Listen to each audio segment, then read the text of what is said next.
More than 50,000 young Australians have been out of work for more than a year, according to a report from the Brotherhood of St Laurence. That figure is 3 times the number that it was before the 2008 GFC. Farah Farouque is the Principal Advisor, Public Affairs and Policy at the Brotherhood, and she joins me now from Melbourne. Farah, thanks so much for your time yet again. 50,000 sounds like a lot of people out of work. Yes, you're right. Those are the long-term unemployed. They've been out of work for 52 weeks or more, but there's over 250,000 young people who are unemployed, aged 15 to 24. It's a significant problem. Let's stop blaming them for it.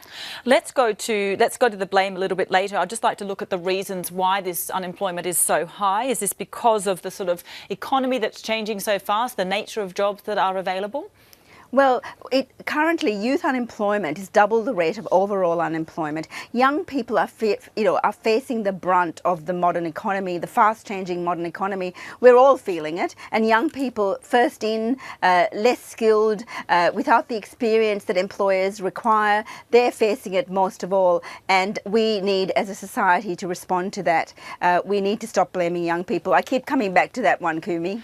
Well, that blaming is interesting. I was at a conference actually a few weeks ago, and there was a lot of talk about how this current generation, the young generation of workers, will be in around 7 different jobs at least throughout their career. There's a totally different world in which these young people are going into, and that companies need to, in a sense, make different adaptations to how they hire and how they retain young people in order to get the most out of them.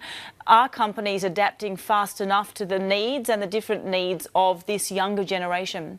Well, look, employers are very much part of the solution for youth unemployment. As a national welfare organisation, we work very closely with employers from the local level to the large corporations, and we find they're very supportive of young people. They're talking about youth unemployment as well. Young people are, emerging into a world which is fast changing. The jobs of right now may not be the jobs of the future. So it's an adaptation for young people as much as it is for employers.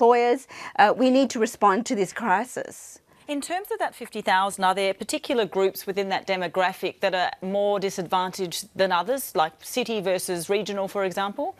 You got it in one, Kumi. Up in the outer suburbs of our big cities and in our regional and remote areas, youth unemployment is really very intense. The job opportunities and the local jobs aren't as prolific as they might be in a bustling, in a city type environment. And so there's a bit of a disconnect between where the jobs are and where the young people are. And that's another issue we need to grapple with. We have to talk about the issue of place and geography in this whole challenge. And the impact on other areas of life of this long-term unemployment, just run us through that.